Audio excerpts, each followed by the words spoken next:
The courtroom was silent, except for the rhythmic tapping of an expensive pen against a polished wooden desk. Nathaniel Ward, one of the most sought-after defense attorneys in the country, leaned back in his chair with an air of unshakable confidence.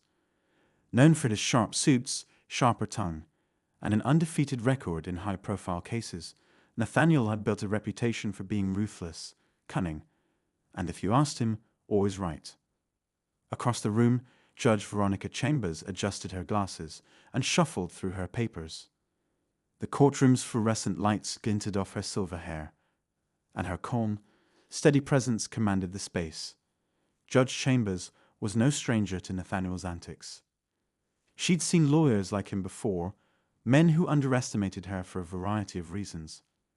Her gender, her age, or most commonly, the color of her skin. But she never let it faze her. In her 3 decades on the bench, she had built a legacy of fairness and integrity, and she wasn't about to let anyone, not even Nathaniel Ward, disrupt the sanctity of her courtroom. Nathaniel glanced at his client, a corporate executive accused of embezzling millions. The evidence was damning, but Nathaniel had a plan he was certain would leave everyone in the room, including Judge Chambers, speechless. He was known for his theatrics, his ability to twist narratives, and his uncanny knack for finding loopholes where none seemed to exist. "Your Honor," Nathaniel began, his voice oozing with charm, "I'd like to propose a motion that I believe will save us all a great deal of time." Judge Chambers raised an eyebrow, her expression unreadable. "Go on, Mr. Ward," she said, her tone even but firm. Nathaniel smirked. "It's clear that the prosecution's case is built on circumstantial evidence at best. I have reason to believe that much of their so-called proof is inadmissible.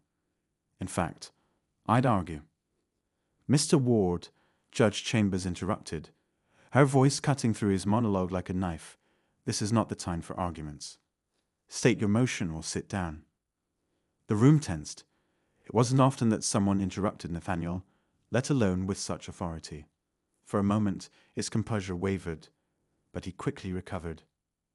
"I move to dismiss the case entirely," he said, his tone defiant.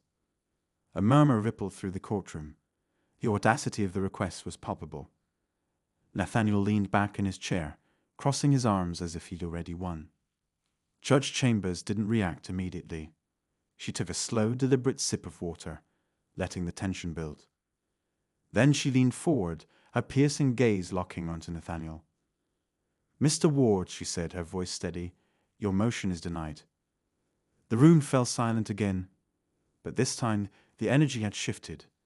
Nathaniel's smirk faltered just for a moment before he plastered it back on. "Very well, Your Honor," he said, his tone icy. "But I assure you, by the end of this trial, you'll see the futility of these proceedings." Judge Chambers didn't blink. "We'll see," she replied, her voice calm but with a subtle edge that hinted at the storm brewing beneath the surface. As the trial progressed, Nathaniel's usual tricks seemed to fall flat. Every objection, every dramatic flourish, was met with a measured response from Judge Chambers. She anticipated his moves, countered his arguments, and maintained an unshakable demeanor that left Nathaniel visibly frustrated. But then, just when it seemed like the trial might proceed without incident, Nathaniel unveiled a bold strategy, one that he was certain would catch everyone off guard. He leaned forward, his voice dripping with calculated confidence. "Your Honor, I'd like to call an unexpected witness to the stand," he announced, a sleek grin spreading across his face. Judge Chambers tilted her head slightly, her eyes narrowing. "Unexpected witnesses require prior notice, Mr. Ward," she said. "I trust you're not attempting to bypass procedure." "Oh, not at all, Your Honor," Nathaniel replied smoothly. "This witness is unique. I believe their testimony will shed light on the truth of this case in a way no one else can." The courtroom buzzed with whispers. Judge Chambers tapped her gavel once, silencing the noise. "Proceed," she said, her tone laced with skepticism. Nathaniel's grin widened. He gestured toward the courtroom doors, and they swung open. What happened next left everyone in the room stunned, and Nathaniel, perhaps for the first time in his career, at a loss for words.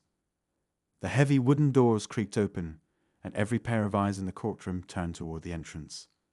A figure stepped inside, and for a moment the atmosphere shifted from tense curiosity to utter disbelief. The witness Nathaniel Ward had so dramatically summoned wasn't what anyone expected. Standing tall and composed was a man in his late 60s, dressed in a modest but impeccably tailored suit. His silver hair and kind but piercing eyes gave him an air of quiet dignity. There was no flashiness, no sign of the bombshell revelation Nathaniel had promised. Yet something about him immediately commanded respect. He moved toward the stand, his steps deliberate, his posture unwavering. "Please state your name for the record," Nathaniel said, his voice unusually subdued. "Dr. Lionel Grayson," the man replied, his tone measured. A murmur rippled through the audience. Even those unfamiliar with the case recognized the name. Dr. Grayson was a celebrated forensic accountant, renowned for uncovering corruption in places where others saw only clean numbers. His presence here raised countless questions. Judge Chambers watched Nathaniel closely, her expression unreadable. She motioned for the murmuring to cease, then leaned forward slightly. "Mr. Ward, I trust you'll explain the relevance of this witness to the case." "Of course, Your Honor," Nathaniel said, regaining his usual confidence.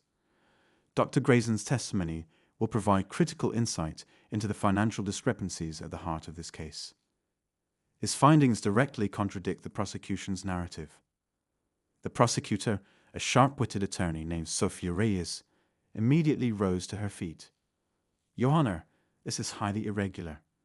The defense has not disclosed this witness or his findings. We've had no opportunity to review or prepare a rebuttal." Nathaniel raised a hand, his expression that of a man indulging a minor inconvenience. "Your Honor, the nature of Dr. Grayson's work required confidentiality. Revealing his involvement prematurely could have compromised the integrity of his investigation." Judge Chambers narrowed her eyes. "You're walking a fine line, Mr. Ward. The prosecution's objection is valid. However, I'll allow the witness for now. Proceed carefully." Nathaniel offered a small victorious nod and turned back to Dr. Grayson. "Dr. Grayson, in your professional opinion, did you find evidence suggesting my client, Mr. Carlyle, is innocent of the charges brought against him?" Dr. Grayson took a deep breath, his gaze steady. "I conducted a thorough review of the financial records, including documents that were not initially available to the prosecution. Based on my analysis, there are significant discrepancies that point to an alternate explanation for the missing funds." The courtroom erupted into murmurs again, louder this time. Judge Chambers tapped her gavel, restoring order. But as the room quieted, her eyes flickered with something beyond her usual composure, a hint of skepticism or perhaps anticipation. "Dr. Grayson," Judge Chambers said, addressing him directly, "can you elaborate on these discrepancies? And more importantly, why weren't these documents available to the prosecution?" Nathaniel interjected before Dr. Grayson could answer. "Your Honor, if I may, these documents were part of a private audit conducted by an independent firm. They were only recently uncovered during a separate investigation involving Mr. Carlyle's former business partner. Sophia Reyes wasn't buying it. Your Honor, this reeks of a last-minute attempt to derail the case. The defense is trying to introduce evidence without following proper protocol." Judge Chambers raised a hand to silence the bickering. "I'll decide what this reeks of, Ms. Reyes. Dr. Grayson, you may answer the question." Dr. Grayson nodded. The documents in question were part of a confidential file maintained by Mr. Carlyle's former business partner, Richard Kane. When Mr. Kane fled the country amid his own financial scandal, these records were left behind. They were discovered during a recent investigation and handed over to me for analysis.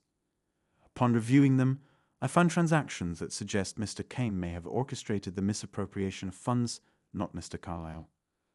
Nathaniel leaned back, a triumphant smile spreading across his face. "And there you have it, Your Honor. Clear evidence that my client has been unjustly accused." But Judge Chambers wasn't swayed so easily. Her piercing gaze shifted back to Dr. Grayson. "And how exactly did you obtain these records, Dr. Grayson? Were they acquired through legal channels?" Dr. Grayson hesitated, the first crack in his otherwise calm demeanor. The records were obtained as part of an ongoing investigation into Mr. Kane's activities. I assure you, Your Honor, my review adhered to the highest ethical standards. Judge Chambers didn't miss the hesitation. Ethical standards and legal admissibility are not the same, Dr. Grayson. I'll allow your testimony for now, but this court will require full documentation regarding the source and chain of custody for these records. Nathaniel opened his mouth to object, but Judge Chambers cut him off. I suggest you tread carefully, Mr. Ward. This court does not take kindly to surprises, especially those that skirt the rules. For the first time, Nathaniel looked uneasy. He glanced at his client, who sat rigidly, his face a mask of forced calm. Sophia Reyes, sensing an opening, rose again. Your Honor, I request a brief recess to review the defense's new evidence. This testimony changes the trajectory of the case, and the prosecution deserves time to respond appropriately. Nathaniel started to argue, but Judge Chambers raised her gavel. Enough. Ms. Reyes, you'll have your recess. Court will reconvene in 1 hour. The gavel came down, and the room erupted into chaos. Spectators whispered furiously, reporters scribbled in their notebooks, and Nathaniel leaned in to confer with his client. Judge Chambers rose from her seat, her expression unreadable as she exited the courtroom. But as she passed the defense table, her eyes met Nathaniel's for a brief moment. A silent exchange that left him uncharacteristically unsettled. Outside the courtroom, the tension only grew. Reporters swarmed the hallway, desperate for soundbites. Nathaniel brushed past them, his usual swagger dimmed by the weight of Judge Chambers' scrutiny. In the corner of the hallway, Dr. Grayson stood alone, his calm demeanor masking a deeper unease. He pulled out his phone, scrolling through emails with a furrowed brow. Whatever he had uncovered in those documents, it was clear that the story wasn't as simple as Nathaniel wanted the court to believe. As the hour ticked by, the stakes only seemed to rise. Questions buzzed in everyone's minds. Was Nathaniel's bold move a stroke of genius, or had he overplayed his hand? What secrets lay hidden in the new evidence, and how would Judge Chambers unravel the truth? When the courtroom doors finally reopened, the air was thick with anticipation. The stage was set, and the next act of this gripping drama was about to begin. As the courtroom filled once more, the air felt charged with unspoken questions. Nathaniel Ward sat at his table, adjusting his tie with a kind of precision that suggested he was preparing for battle. Across the room, Judge Veronica Chambers returned to her seat, her expression as unreadable as ever. She wasted no time in calling the court to order, her gavel silencing the scattered murmurs that lingered. Mr. Ward, she began, her voice steady and deliberate. I trust you've used the recess to prepare yourself for what's to come. I'll remind you once again, this court does not operate on theatrics. We deal in facts and evidence. Proceed. Nathaniel rose with a faint smile, though his usual confidence seemed tempered. He gestured toward Dr. Grayson, who remained seated on the witness stand. Your Honor, the prosecution had its chance to review the evidence. I believe it's time for Dr. Grayson to continue his testimony. Sophia Reyes, sharp as ever, interjected. Your Honor, while I appreciate the defense's eagerness, the evidence they've introduced raises more questions than answers. Before Dr. Grayson speaks further, the prosecution requests clarification on the chain of custody for these documents. Without proper verification, this testimony should be stricken from the record. Judge Chambers considered her words carefully. She turned her attention to Dr. Grayson, who sat with an air of calm that didn't quite mask the tension in his shoulders. Dr. Grayson, let me be clear. If there is any ambiguity about how these documents were obtained, now is the time to address it. This court will not accept evidence that doesn't meet legal standards. Dr. Grayson adjusted his glasses and cleared his throat. Your Honor, I understand the gravity of this matter. The documents were provided to me by an investigator who retrieved them from a storage facility registered to Mr. Kane. They were obtained under the authority of a court-ordered warrant related to Mr. Kane's ongoing case. Sophia's lips tightened, her mind working rapidly to find a crack in the defense's story. "And yet," she said, her tone sharp, "these documents were not disclosed to the prosecution until today. How do we know they weren't tampered with or selectively chosen to paint a narrative favorable to the defense?" Nathaniel stepped in, his voice calm but firm. "Your Honor, these insinuations are baseless. The integrity of Dr. Grayson's work speaks for itself. He is a respected professional with no stake in this case beyond uncovering the truth." Judge Chambers raised a hand, silencing the brewing argument. "Enough. I will allow Dr. Grayson to continue, but let me be clear. The credibility of this evidence is under scrutiny. Proceed, Dr. Grayson, but keep your responses concise and directly relevant to the case." Dr. Grayson nodded and leaned forward slightly. "As I mentioned earlier, the documents revealed a series of unauthorized transactions that were routed through offshore accounts. These transactions match a pattern consistent with embezzlement schemes orchestrated by Mr. Kane in other cases. More importantly, there is no evidence linking Mr. Carlyle to these accounts." The room fell into a hushed silence as the implications of his words sank in. Nathaniel seized the moment, his voice carrying a note of triumph. "So, Dr. Grayson, based on your findings, is it your professional opinion that my client is innocent of the charges against him?" Sophia rose again, her expression fierce. "Objection. Leading the witness and calling for speculation." "Overruled," Judge Chambers said, her tone sharp. "Answer the question, Dr. Grayson." Dr. Grayson met her gaze, then turned to Nathaniel. "Based on the evidence I reviewed, there is no indication that Mr. Carlyle directly participated in or benefited from the misappropriation of funds.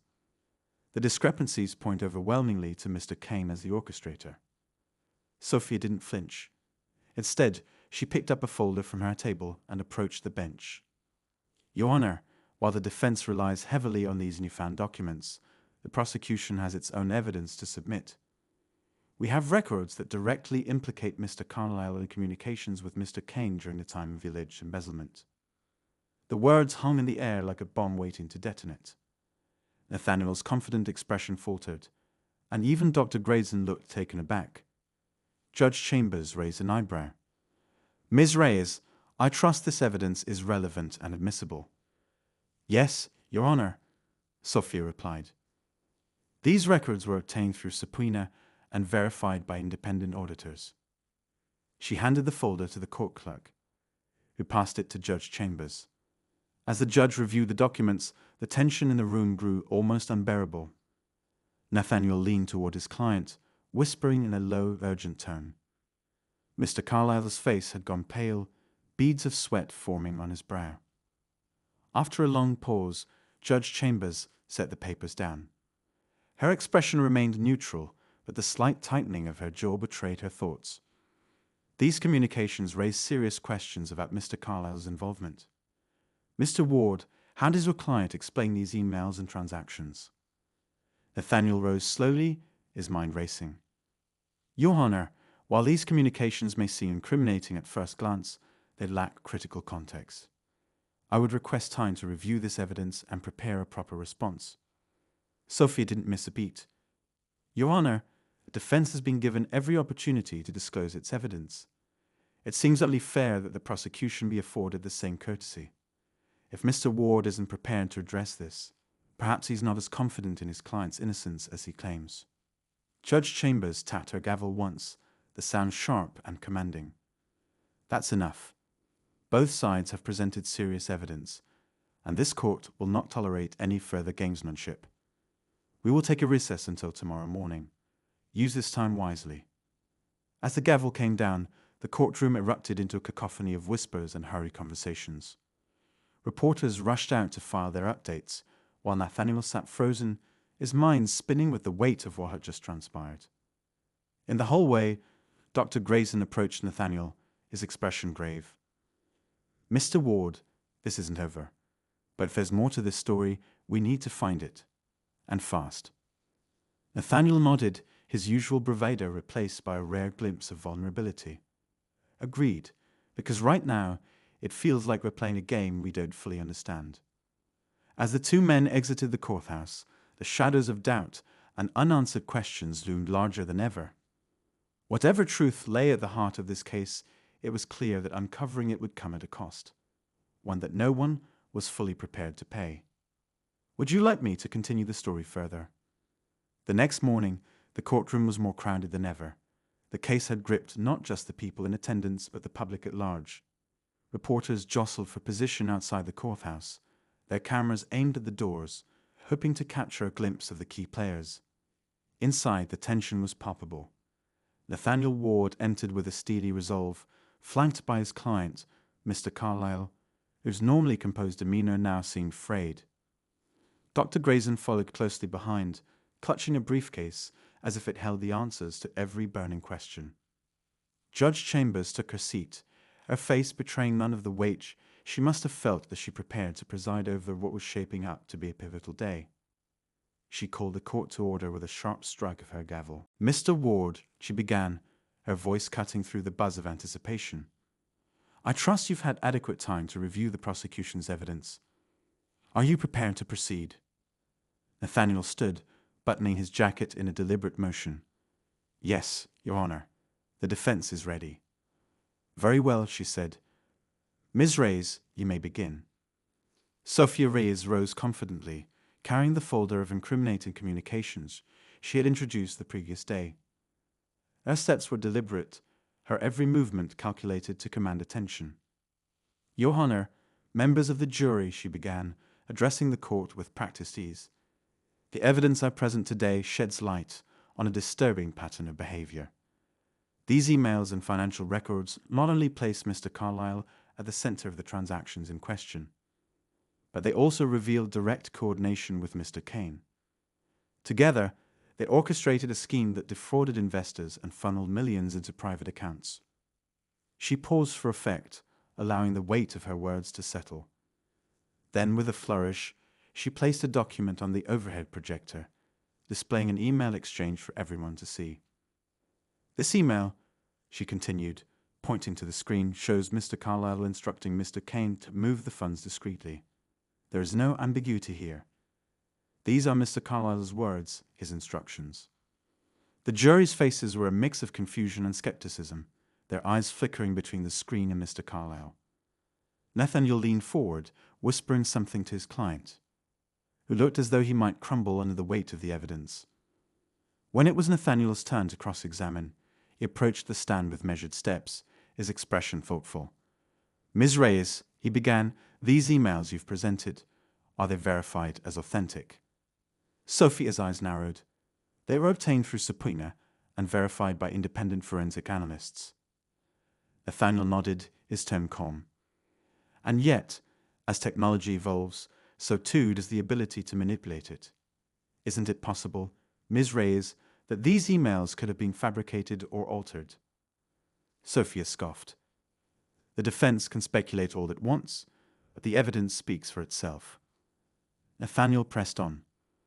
"But isn't it true, Ms. Reyes, that Mr. Kane, the very man who stands to gain the most from deflecting blame, had access to the systems where these emails originated?" Sophia hesitated, the first crack in her armor appearing. "It's possible," she admitted, though her tone was begrudging. Nathaniel turned to the jury, his voice steady but persuasive. "Ladies and gentlemen, I urge you to consider this. A man who flees the country, leaving behind a trail of financial destruction, suddenly produces emails that conveniently incriminate someone else. Does that sound like the behavior of an innocent party or the desperate act of a guilty one?" The jury murmured among themselves, the seed of doubt taking root. Nathaniel returned to his seat, his expression carefully neutral, though the tension in his jaw betrayed his concern. Judge Chambers addressed the court. "This case has raised significant questions, but we are not here to determine Mr. Kane's guilt. We are here to determine whether Mr. Carlyle is innocent of the charges against him. Mr. Ward, you may call your next witness." Nathaniel rose again, his voice firm. "Your Honor, the defense calls Richard Kane." The room erupted into a cacophony of gasps and whispers. Reporters scrambled to relay the stunning development. Judge Chambers struck her gavel hard, demanding order. "Mr. Ward," she said, her voice sharp, "are you telling this court that Mr. Kane is available to testify?"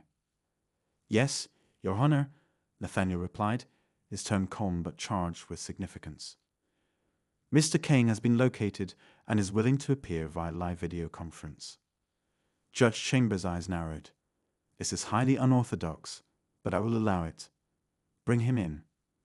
The lights dimmed as a large screen was wheeled into the courtroom. Moments later, the video feed flickered to life, revealing Richard Kane sitting in what appeared to be a stark office space. His face was gaunt, his eyes darting nervously. Nathaniel approached the screen, his voice cutting through the silence. "Mr. Kane, thank you for joining us. I'll get straight to the point. Did you orchestrate the embezzlement scheme that led to the charges against Mr. Carlisle?" Kane's hesitation was palpable. He glanced off camera, his hands fidgeting. "I had no choice. I was under pressure." Sophia shot to her feet. Objection. Leading the witness and speculative. Judge Chambers held up a hand. Overruled. "Continue, Mr. Kane." Nathaniel pressed further. "Who pressured you, Mr. Kane? Was it Mr. Carlisle?" Kane swallowed hard, his face pale. "No, it wasn't him. It was someone else." The room erupted once more, the tension snapping like a live wire. Judge Chambers banged her gavel, her voice ringing out over the noise. "Order. This court will have order."